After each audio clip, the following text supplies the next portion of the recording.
The betrayal. The observation deck of Andromeda Station offered a view that never failed to inspire awe. Stars stretched endlessly in every direction, their light painting the darkness with colors that had no names in human language.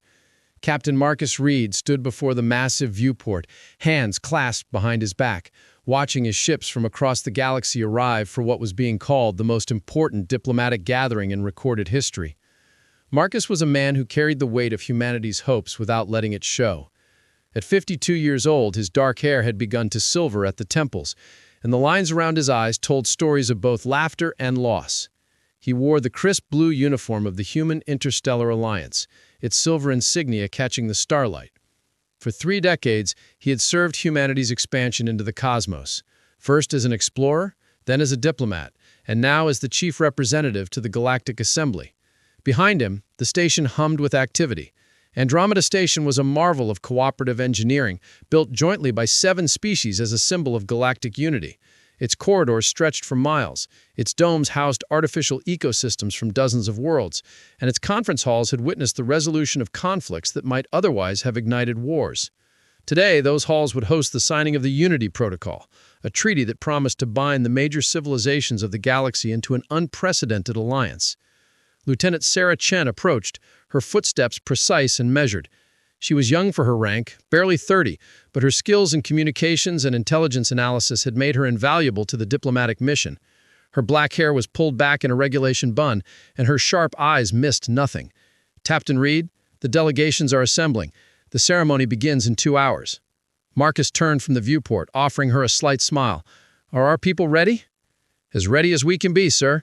This is the moment we've worked toward for 50 years. Sarah's voice carried a note of pride.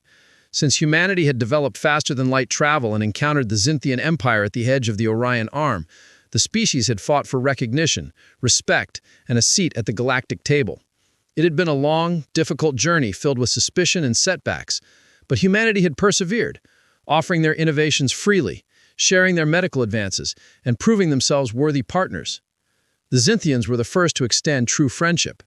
Tall, elegant beings with crystalline skin that refracted light into rainbow patterns. Then came the Krillian Collective, insectoid engineers whose hive cities dotted 100 worlds.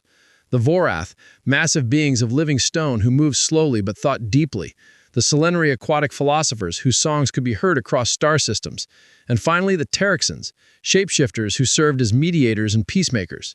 Together, these 5 civilizations dominated the known galaxy, controlling trade routes, resources, and the flow of knowledge. And today, humanity would join them as equal partners under the Unity Protocol. "Tell me about the protocol one more time," Marcus said. Though he had memorized every clause weeks ago, sometimes speaking things aloud helped him see what he might have missed. Sarah pulled up a holographic display from her wrist device. The Unity Protocol establishes mutual defense agreements, free trade across all territories, shared technology development, and unrestricted travel rights. Any signatory under attack receives immediate military support from all others. It also creates the Council of Unity, with representatives from each species making decisions on matters affecting the entire galaxy. And humanity's contributions? We're offering full access to our quantum medical technology, which has already saved millions of Krillian lives from the genetic plague, our gravitational engineering, which the Vorath want for their planetary construction projects, and our Neuralink interface systems, which the Selenary believe could revolutionize interspecies communication. Sarah's expression grew more animated. "Sir, this protocol will cement humanity's place in the galaxy. We'll never be alone or vulnerable again." Marcus nodded slowly, but something in his gut twisted with unease.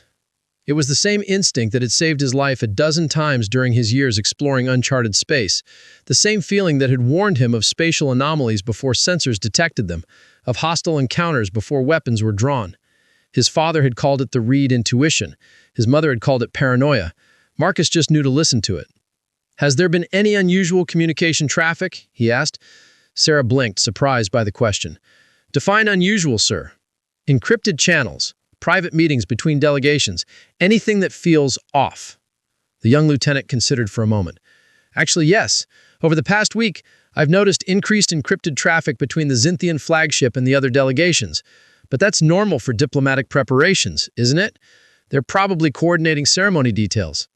"Probably," Marcus agreed, but the unease remained. "I want you to monitor those channels closely. If anything changes, Anything at all. I want to know immediately. Sir, is something wrong? Marcus looked back at the viewport, at the gathered ships representing the galaxy's greatest powers.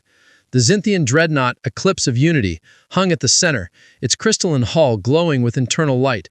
Around it, the vessels of the other civilizations formed a perfect circle like petals of a flower.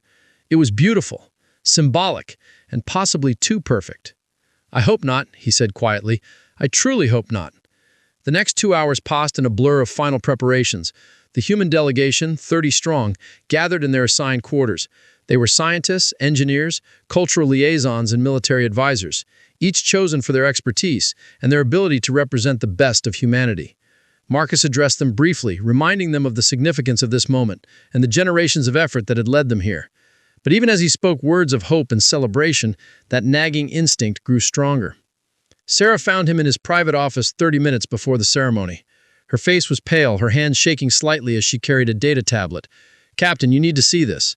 Marcus took the tablet, his heart already sinking. The screen showed fragments of decoded transmissions, pieces Sarah had managed to decrypt using a combination of human algorithms and sheer determination. What she read made her blood run cold. The messages were between the Xinthian High Command and the other delegations. They spoke of the human problem and neutralizing the threat before it grows. They discussed the division of human territories, the seizure of human technology, and the integration of human resources into galactic labor pools. There were fleet movement schedules coordinated to begin immediately after the signing ceremony, attack vectors for Earth and its 12 colony worlds, projected casualty estimates. It was all there, laid out in clinical detail. The Unity Protocol was not an alliance. It was a trap. "How long have you known?" Marcus asked, his voice barely above a whisper. "I started suspecting yesterday when I noticed communication patterns that didn't match normal diplomatic traffic. I've been working through the night to decrypt enough to understand what we're seeing." Sarah's voice cracked. "Sir, they're planning to strike during the ceremony. The moment we sign the protocol, it activates clauses we never saw. Clauses that give them legal justification under galactic law to occupy our worlds for our own protection. And if we refuse to sign, they attack anyway, claiming we're a hostile species refusing peaceful integration." Marcus's mind raced through options, each one bleaker than the last. The human ships at Andromeda Station were outnumbered 50-1. The nearest human military fleet was 3 days away at maximum speed. Earth's defenses were strong, but designed to repel raiders, not coordinated assaults by 5 galactic superpowers simultaneously. "You need to warn Earth," he said, moving toward the communications console. "I've been trying, sir. All outgoing human communications have been jammed for the past 6 hours. They're calling it a solar interference event, but the pattern is clearly artificial." Sarah's jaw clenched. "We're cut off." The intercom chimed. A melodious Xinthian voice filled the room. "Captain Reed, the ceremony begins in 10 minutes. Please proceed to the Grand Hall. Your presence is required." Marcus and Sarah locked eyes. In that moment, both understood the full horror of their situation. 50 years of humanity reaching for the stars, offering friendship, sharing discoveries, building trust. All of it had been nothing more than the galaxy watching a potential rival, waiting for the right moment to strike. "What do you do?" Sarah asked. Marcus straightened his uniform, his face hardening into an expression Sarah had never seen before. It was the look of a man who had just watched everything he believed in crumble to dust, and in its place found something colder and infinitely more dangerous. "We go to the ceremony," he said. "We smile, we play along, and we buy Earth as much time as we possibly can. But first, I need you to do something for me." He moved to his personal safe, entering a code that released a hidden compartment. Inside was a small quantum transmitter, no bigger than a coin. "This is a one-time use emergency beacon.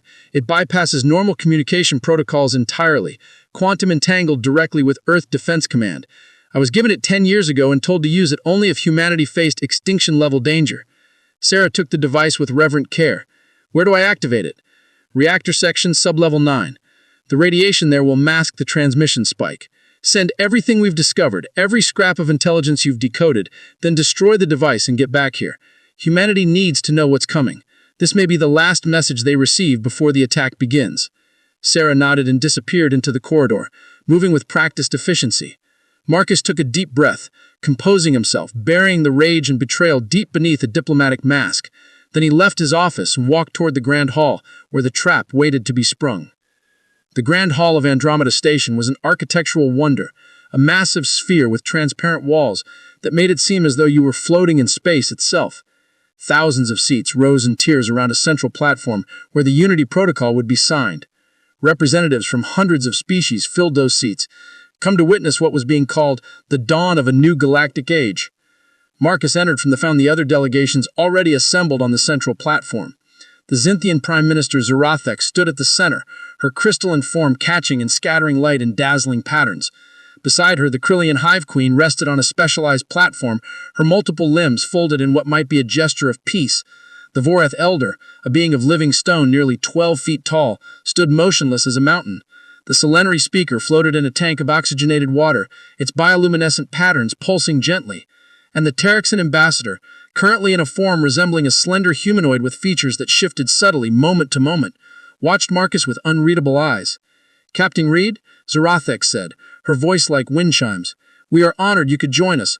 Please, take your position. The Reckoning.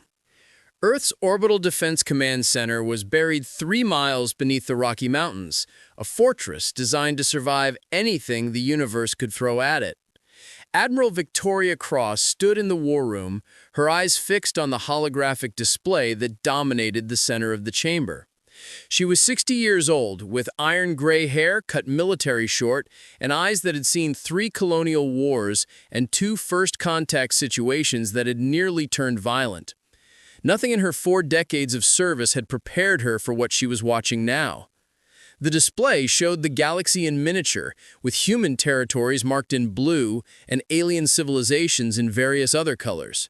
As she watched, red indicators began appearing across the map like a disease spreading through healthy tissue.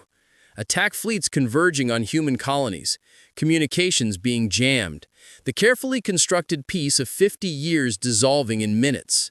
"Admiral, we're receiving Captain Reed's emergency transmission now," reported Commander James Park, the chief intelligence officer. He was a compact man with quick movements and a mind that processed tactical data faster than most computers. "It's fragmentary, but we're getting enough to understand the situation." Victoria's jaw clenched as the decoded message appeared on secondary screens. Betrayal. Conspiracy. The Unity Protocol revealed as a trap designed to legally justify humanity's subjugation. Fleet movements coordinated to strike simultaneously at every human world. Casualty projections that made her stomach turn. "How long do we have?" she asked, her voice perfectly calm despite the ice flooding her veins. "First attack waves will hit the outer colonies in 18 minutes. Earth's orbital space will be contested in approximately 4 hours. Commander Park's fingers danced across his console.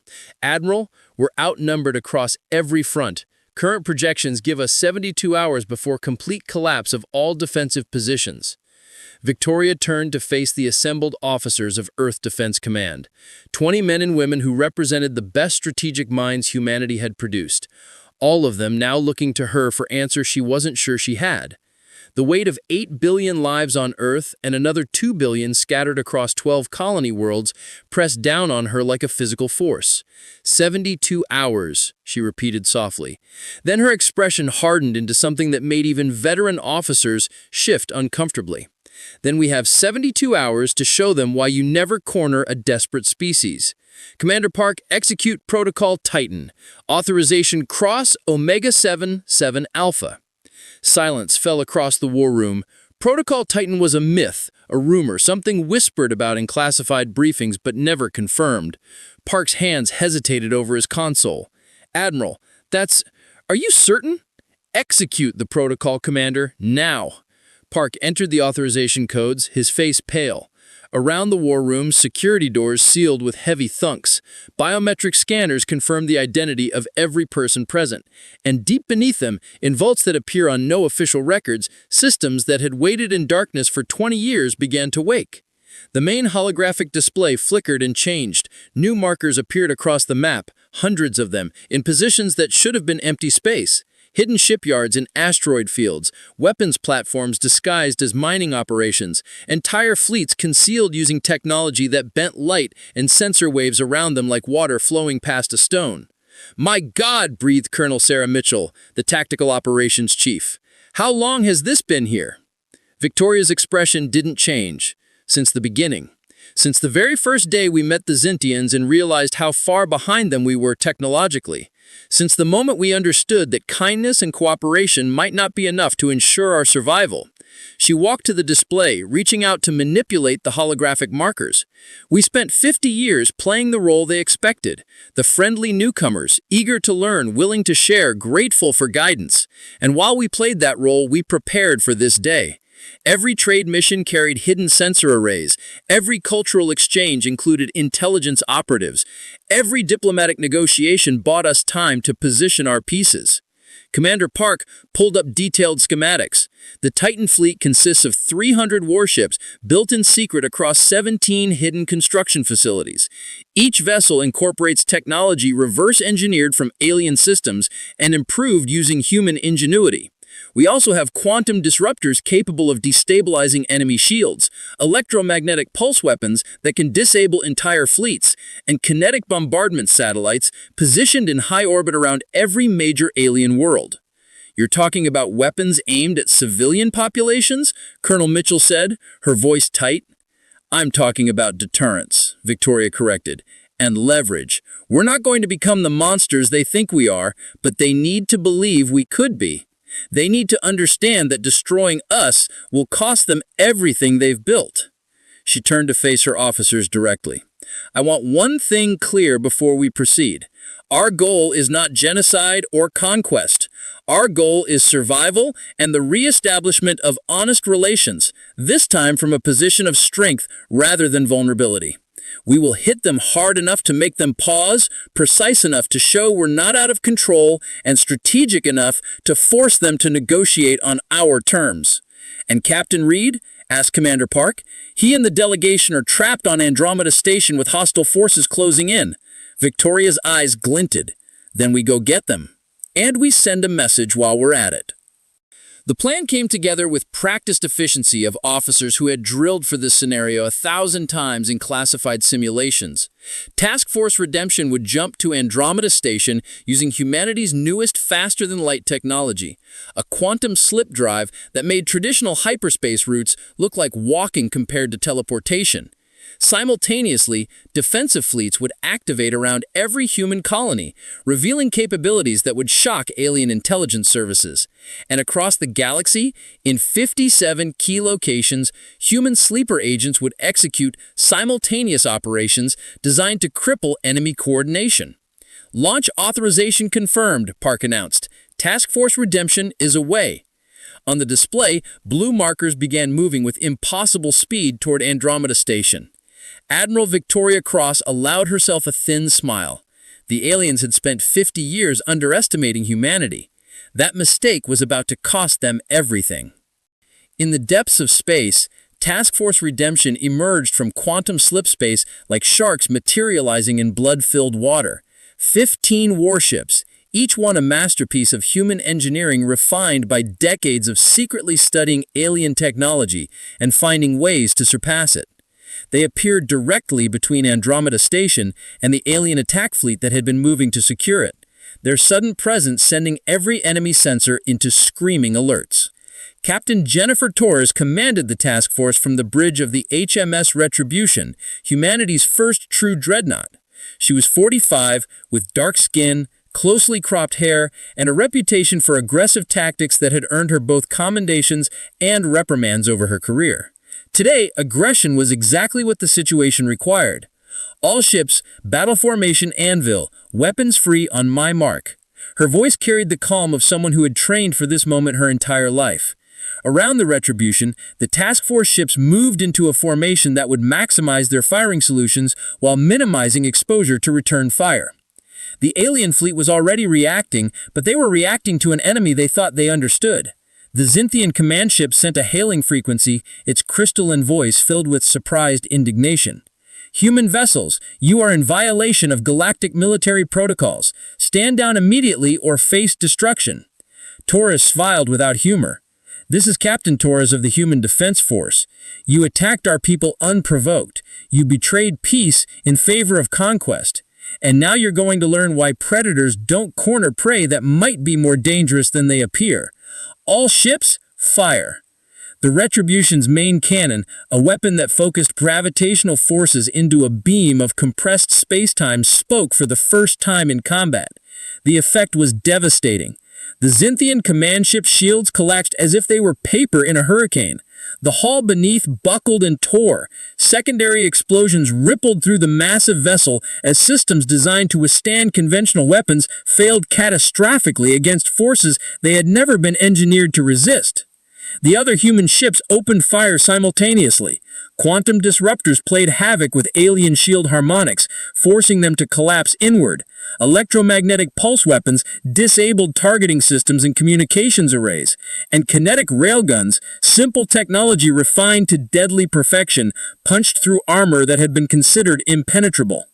In 90 seconds, the alien fleet that had been moving to secure Andromeda Station was reduced to drifting hulks and escape pods. Torres watched the carnage with grim satisfaction. Casualties on our side? Minor shield damage to the Defiance. All other ships green across the board, Captain. Good. Begin rescue operations for enemy survivors, and someone get me a direct line to Captain Reed. Inside Andromeda Station, Marcus Reed had been playing a desperate game of cat and mouse with Zynthian security forces for the past 30 minutes. The human delegation had scattered throughout the massive station, using service corridors and maintenance shafts to avoid capture. Sarah Chen was with him, along with 6 other diplomatic staff who had proven surprisingly capable in a crisis. They were pinned down in a cargo bay when Marcus's communicator suddenly crackled to life with a voice he hadn't heard in 5 years. "Captain Reed, this is Captain Torres. I'm here to bring you home." Marcus felt something loosen in his chest, a tension he hadn't realized he'd been holding. "Torres, you beautiful, crazy woman, what's your situation?" "We own the orbital space around this station. Enemy fleet is neutralized, but we're picking up